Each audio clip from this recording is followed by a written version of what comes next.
1. For context, this experience happened when I was around 16 or 17 years old. I'm now 25. I was still living with my mum in the house I'd grown up in. We had no pets at the time, and no one else was in the house. It's hard to explain, but my three-quarter bed was pushed up against a corner, with the head of the bed being the furthest away from my bedroom door. My childhood bedroom was pretty small, and it was arranged in such a way so that I couldn't see through the door in the middle of the night, as there had been a few instances in that house when I had seen shadow figures standing in doorways. Creepy, right? Anyway, it was the dead of night, and I was lying facing the wall with my back to the rest of my room, including the door. I started to hear footsteps and figured it was just my mum going to use the bathroom. However, the footsteps stopped outside my bedroom door, and I began to hear my bedroom door scraping on the carpet, as it usually did when it was opened. I'd like to point out that my bedroom door didn't open and close on its own. The carpet was quite thick and prevented it from moving or being blown by the wind, as it had to be pushed with quite some force to get it to move. Again, I figured it was just my mum coming to check on me, as I sometimes stayed up late, unable to sleep. Nope, nothing. She didn't say a word. I don't know how long I laid there just listening. It honestly felt like an eternity. As I was finally drifting off back to sleep, I was jolted awake by the sound of footsteps starting again, and this time they were in my room. I noticed they sounded small, like a child was wearing slippers, and shuffling slowly along the carpet in the dark, being careful not to knock into something or fall over anything. The footsteps got closer and closer to my bed, until they eventually, abruptly, stopped, right at the side of me. At this point my blood was running ice cold, and I was desperately hoping I was just dreaming, and I'd wake up any second. No dice. All I could picture in my head was some awful, twisted, black-eyed child staring at me, sleeping. I wanted to scream, but I didn't make a sound. I couldn't. If that wasn't scary enough, I started to feel the edge of the bed compress, and I even rolled backwards slightly from the weight bearing down on my bed. I couldn't move or do anything. I was too scared. Instead, I just screwed my eyes shut and hoped it would go away, like a big baby. Time seemed to slow all of a sudden, and I felt as though a climax had been reached. As if all of what I just experienced was leading up to something. I wasn't wrong. It was then that I felt a small hand tap my back 3 times, and a child's voice say, "Mommy?" I've never leapt out of bed so quick in my entire life. I made it over to the light switch on the wall by the door within seconds, and when I flipped on the light, there was nothing. No compression in the bed, no apparition, no orb, no nothing. I had seen things before, heard a few things every now and again, but I'd never been touched by something I couldn't see or explain. Until then. It's safe to say that this is one experience that will stay with me for a lifetime. 2.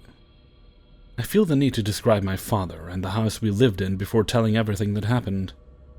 My dad is the very typical macho man, construction working, non-believer of anything paranormal related. We lived in the country with no neighbors for a few miles and a gate around the house. The house always had an off vibe to it. I was constantly having nightmares there, always hearing stuff. Stuff always knocking over. And our dogs would start growling at nothing. Of course, my dad thought it was all bullshit and didn't believe me until a few years ago. Our house was on top of a hill, and then down the driveway was our pole barn, which my dad was in working on his semi at the time of this happening. It was just me in my room in the basement, my little brother asleep in his crib in my dad's room, and my dad out in the barn. No one else could have gotten through the gate, let alone come up the driveway without us noticing.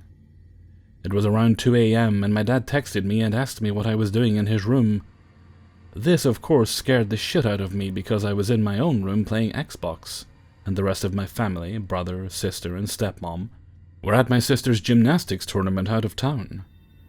I texted him back saying I'm in my room, and he runs up to the house and we look around and there was no one there. The doors and gates were still locked. I've never seen my dad actually look scared until this day. He swears on his life he saw someone walking past the baby monitor repeatedly in his room. Fast forward a year or so. I was babysitting my other brother, who was 10 at the time, while my family was again at a gymnastics tournament. His room is upstairs, mine was still in the basement. He texted me and asked me what I was making in the kitchen because he was hungry. I told him I'm not upstairs, and he said he could hear me opening the fridge and going through the cabinets. Now, I'm not gonna lie. I'm soft when it comes to anything paranormal, so I told him to come down to my room, because I was not about to go up there. Fast forward to February of this year. I had just gotten out of the Marine Corps, planning to move back to Illinois with my wife. I asked my dad if we could stay in my old room until our apartment was ready in March. He said no problem, and we moved in there. We brought our dog, Athena, with us. For the 2 years we've had her prior, she never barked or growled at anything. She would always sleep in the bed with us, but at my dad's house, she would lay in front of the door and stare. That didn't alarm me much. It was when she started aggressively growling and barking at nothing in the middle of the night. I let her out of the room, assuming she had to go outside or something. As I opened the door to my room, there was a huge crash in the storage room where all of our stuff was packed away. I went and grabbed my K-bar and Athena to go check it out. All of our stuff was all over the storage room like it had been thrown, and Athena was barking like crazy at nothing. I've promptly moved out of that house and out of the state back to the West Coast. No more nightmares, no more thuds in the night, and no more Athena barking and growling at nothing. I don't know if there's a rational explanation for everything that happens in my dad's house, but I do know I'm sure as shit happy not to be there anymore. If anyone has any ideas or theories, I'm more than happy to hear them. 3. Okay, so I'm 21, and I live with my boyfriend who is 25. We have been together for around a year and 6 months, and have been living together for almost a year now. During the Christmas season, we decided to open gifts with his family on Christmas Day, and my family on Christmas Eve morning. So that morning on Christmas Day, we all gathered together with his family and his mother and stepfather's house to open presents. Recently, his second eldest brother, he has 5 brothers, one of which is his twin, gave us our gifts.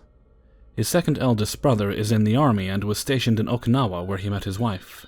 From my understanding, his wife, who is full Japanese, always expressed to us how haunted Okinawa is, and how scary it actually is.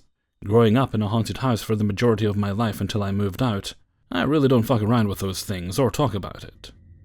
I find it cool and I'm very interested in the paranormal, but I really try to stay away from anything or even sometimes speaking about it. Anyway. His brother had given my boyfriend and his twin a gift. It is called a Neo in Japan, and they are twin brother guardians of Japan that are meant to protect you. Something along those lines. His wife was very happy and excited and told us that our gift was specifically meant for protection and to keep evil spirits away from us. In our bedroom, we decided to put it on our bookshelf facing the door meant to protect us from anything that walks into our bedroom. It was a cute idea, and it stayed from December. Until about 3 weeks ago. 3 weeks ago, we decided to get rid of the bookshelf and create more space. We moved our dresser, and upon our dresser sat my Bible, and we put the statue beside it once again, facing the door. I am pretty particular about how I place things because I like things to be straight and neat. Parallel. Well, one day I walked into the bedroom and just so happened to look at the dresser. I noticed the statue was tilted sideways. I was confused because I know I hate placing things down that aren't straight. I decided to just write it off and fix the statue and carried on with my day. A few times throughout the entirety of July, I have noticed that the statue would move. I would place it straight because I would come back into the bedroom. I am home all day, by myself because I am a student, and my internship allows me to work from home, and my boyfriend has already graduated and has his own career, so he's not home during the day, usually. The statue would be out of place. I started to get freaked out and told my boyfriend. He told me I was overreacting, and that maybe I bumped into the dresser or maybe he bumped into the dresser. I decided that maybe he was right, and I gave it one more try and told myself that if the statue moved once more, then it was for sure not me. I made sure to avoid the dresser and not touch. And once again the statue was out of place and turned. We then moved the statue to the nightstand on my boyfriend's side and away from the dresser and Bible on my side. It's been a while, and last night during an argument, we noticed that the statue had done a complete 180 turn. Nobody had been in the bedroom at all that day, and if we were, there was no reason for us to mess with the nightstand. I am so confused. What do you guys think? What should we do? My boyfriend doesn't want to get rid of it because it was a gift, but the statue genuinely makes me a little nervous and uncomfortable as soon as I look at it. I don't know how to feel. 4. I'm not sure where to start because there's just so much that has happened. I'll try to clarify as best I can without making this too long. So I should first say that I have always been sensitive to these kinds of things, so it's something that is hard to explain without sounding absolutely crazy. I pick up on things sometimes. It's only ever a feeling or physical response to a place or person. There is a long history of abuse over many generations in my family's home, and it caused a lot of really horrible experiences, both paranormal and non-paranormal. It was a very old-fashioned family that held horrid ideals of how women are treated. I think part of my past, and maybe the environment, has allowed me to pick up on subtle changes in the air. What I mean is that I pick up on the emotional state around me very easy. I could tell when my father came home because of how heavy and oppressive the house felt. I could tell when I needed to hide or stay outside most of the time because it would feel like the air was full of hot electric pins that would put you on edge. You could tell when he was mad before you saw or heard him.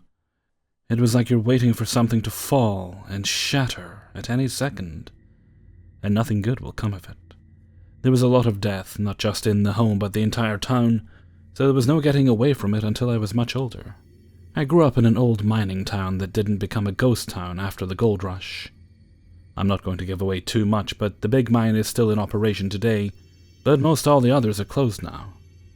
The part of town I lived in was one of the original buildings from when it was first built, a lot of which is native territories. There are some homes in my old neighborhood that were confirmed to be built on old burial grounds and some that were built before there was a town. There was also a lot of death from tuberculosis along with all the other stuff. My family is also part of some of the first miners that worked there during its open and who still live in this town. We have had 5 generations in this home until just recently when it was put on the market by my parents, and hopefully is never bought. I hope the place burns to the ground before anyone else lives there, and I'm horrified at the thought of someone else staying there. If I had money, I would buy it and keep it empty forever. It's hard to start somewhere with so much going on, so I'll start with the very first memory I have of anything paranormal, when I was 4 years old. I woke up to the woman in my room singing to me like she did every night. She would sing to me in this beautiful language that I had never heard before. Except this was in the morning, and it seemed sad, like something was wrong. For some reason, I had this feeling like I had to follow her, and I did. Side note, all the rooms connect to the open living room and kitchen, as it was heated by the stove and cooled by the root cellar that was connected to the kitchen pantry. It was like a giant rectangle separated with the central point being the kitchen directly in the center of the building, and the front door being bottom left. So when we reached the kitchen and living room, she waved and smiled like she was about to leave. The thing is, I thought she was real, as any normal person. I don't remember her actually saying anything to me in English or Spanish. And I was in a multi-language home where we spoke it often. I just remember that she loved me so much and was always there for me when bad things happened. She was always there to sing me to sleep, and was there when I was scared. I was so upset that I started crying and asked her not to leave. I remember to this day the look on her face after 30 years. She smiled her sad smile, then turned to the door. And instead of walking out the door, she walked out the wall where the door used to be, before the additional rooms were added on. Which I didn't know about until I was in my 20s. I never saw her again, and I never heard her singing again after that. I still get really sad sometimes thinking about that morning. I don't know where she went, but I hope I get to see her again someday. My mother found me after this, while I was still crying. I knew it would be bad to tell her the truth, so I never told her about what happened, and probably never will. After that day is when all the really bad things started to happen little by little. It was like a small hole had appeared in our home, and slowly things were leaking through. My uncle became so very sick after this and died in one of the rooms I slept in. We switched rooms every few years. I was still young, but I remember him very clearly when he died. It was a very traumatic death and was not peaceful. I don't remember everything from that time, but I remember him coughing up blood and trying to pretend like everything was fine. I just remember that I woke up one morning and Grandma had told us that he had passed in the night and was already with the morticians. After this point, he was seen a lot by family and visitors. Grandma was heard on more than one occasion crying and telling him to move on and that he was supposed to be in heaven. I remember her telling him, "Mijo, you'll make the angels cry if you don't move on," on a regular basis. Maybe a few months after he passed, I moved into his room. We were very, very poor, so I had no choice but to take the bed he passed in or sleep on the floor, and that's very bad because of the cold. So the first night I was in there after moving back, I remember not being able to sleep because of the shadow in the room that wouldn't let me sleep. I wasn't supposed to be there, and was something new, and I was really scared. It wasn't my uncle. I at some point finally fell asleep and was awoken by me being dropped onto my bed at least a foot or more. It was enough of a height that I bounced more than once. I opened my eyes and saw this black stuff around me. It wasn't like smoke exactly, but moved like it. It was just black, like the absence of light. I remember jumping from the bed, too scared to do anything but watch it disappear into the center of my mattress. I went and slept with my brother in his cot, and then on the floor in his room when he became too big. I never slept in that room again after that. From then on, I could always feel this evil darkness watching me every time I would walk past the room. I could never look into the doorway anymore. It's like when someone is so oppressive you can't help but look at the floor and don't dare look them in the eyes. It sometimes felt like it would dare you to look. Sometimes it threw things, and it would rush you and scream things. There were many nights where dishes were thrown from the kitchen and into a room, sometimes mine and sometimes the other kids' rooms. Only Grandma's room and the bathroom had doors, so it soon became a rule that nothing could be left on the countertops, and all cupboards were locked with front door latches, the ones that would hook and latch closed and could not be opened without a bit of effort. The fridge was also locked for the same reason. We would wake up to milk or other things being thrown into the living rooms and in bedrooms. It got so bad that Grandma had a priest come every weekend up until she was too old and sick and was taken to a nursing facility. When he stopped coming and Grandma passed, it was like a dam burst and everything just went crazy. I'm not religious at all, but I feel that priest was stopping something bad that now had full control again. There were far more things being broken, vases and cups mostly. When he stopped coming, it seemed like there was more traffic, and it was surrounding the cellar and kitchen pantry. 5. In my 30 years of existence, I've seen some pretty weird stuff. Some things I think if I was smarter I could figure out with logic, but other things I just can't explain without bringing in the paranormal. One of the weirdest experiences I've ever had was when I was 19 years old. I'm from Deming, New Mexico, born and raised, and being from New Mexico, there's no shortage of folklore and ghost stories. There's a lot of places around the town and surrounding areas with some dark history, and one of those places is the old Silver City Highway. Since I was a kid, I've heard stories about crazy shit that has gone on that highway. From people seeing witches, strange lights by the road, and by the mountains, and even a man with wings walking along the road by a more remote spot by the highway.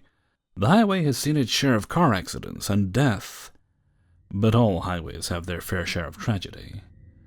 But still, even with everything I've heard about the highway, I had never seen anything the times I went to Silver. So after high school I got a job with Coca-Cola as a merchandiser. I was trading with two guys. One did the town stores and the other went to Silver City in the Bayard area of New Mexico. For out of town, we had to leave a lot earlier than everybody. Pretty much had to be on the road by 3 to get to Silver City Walmart first. Weekend guy was Alfredo. I was still pretty new, so we're still in that kind of awkward but cool with each other stage of working together. It was a Saturday before the Deming duck races. We both show up at the plant around 2:45.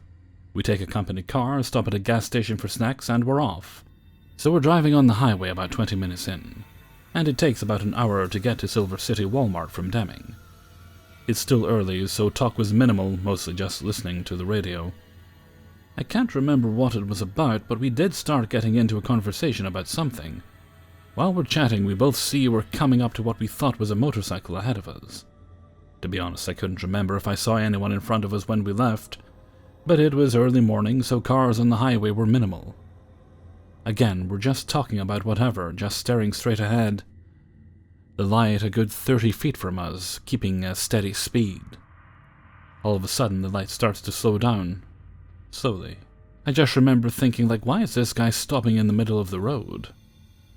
Alfredo was driving, so he starts to slow down, and now he's getting pretty close to the light. We almost came to a full stop when we saw it. It was a red light, like the backlight of a dirt bike, but that's all we could see. Everything else was just blacked out. And in a split second, the light in the road shot off into the field on the side of the highway. What made it so creepy was how subtle it was. It didn't make a noise when it shot off. The best way to describe it was like someone moved a laser pointer off a wall real fast.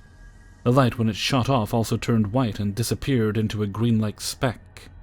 We didn't say anything to each other when it happened. I think we were both trying to process what we just saw. After what seemed like forever, Alfredo says, "Did you see that shit?" Could tell in his voice he was hoping he wasn't crazy, and I saw it too. "Yeah, what was that?" I responded. I wish I could say we spent the whole ride talking about what we just saw, but we didn't. For the most part, it was awkward silence the ride there and the majority of the day. Whatever it was affected us in a weird way. I could tell Alfredo was still trying to process what he saw. He had this dumbfounded look on his face all day. I didn't really feel like talking that whole day, just wanted to know what I just saw. We finished all our routes by 3 and were back home by 4. That next week I was moved to warehouse, so I never went back on routes with Alfredo. But I never told anybody at the plant what I saw, and I don't think he ever did either. Besides, maybe friends and family. My girlfriend at the time thought maybe we were just still groggy from early morning. My mom actually believed me, though, telling me she had seen weird things as well when she would drive to Silver Lake to take night classes at the college. After that, I never went to Silver City that much. Not by that event, or just because it's a pretty boring town. But when I did go, I made sure I never went when it's dark, late night, and early morning. Never. Always during the day. The last time I think I saw Silver City was when I was 25, when I went to a lunch my friend was giving a speech at. But that experience has stayed with me since then. I know it sounds crazy, and believe me, it is. But I swear I saw something that early morning. Hey everybody, Hellfreezer here, and thank you very much for listening to 5 True Paranormal Stories, episode 151. And thank you very much to everybody who allowed me to use their stories in this video. Well, I think they've gone quiet now, but the neighbours, don't know which ones, were having a party earlier. And it always seems that they decide to start doing that just as I hit the record button. But it's fine. Closed the window, it dampened the noise enough. So if there's anything in the background, I don't think there will be, but that's what it was. Well, so far this week, I have begun working out not properly. I've begun easing myself into a workout routine again, going a bit easier than I thought it would. That's good. I'm looking at barbells and dumbbells. Well, I'm looking at the bars for the barbell and dumbbell. I've got plenty of weights, loads of weights actually, and I'm just trying. It's hard to kind of pick the right one. You want one that's going to be durable. I mean, the one I've got is bent currently, because it was so powerful at the time, it's just, I couldn't help but bend the bar. But I need a new one now, so I'm looking at one with maybe spin locks, although I've been considering the Olympic ones, but I think if I did, I might have to get new weights for that. I'm not sure. Anyway, I'm going to head off for now. So until next time, thank you very much for listening, and take very good care of yourself.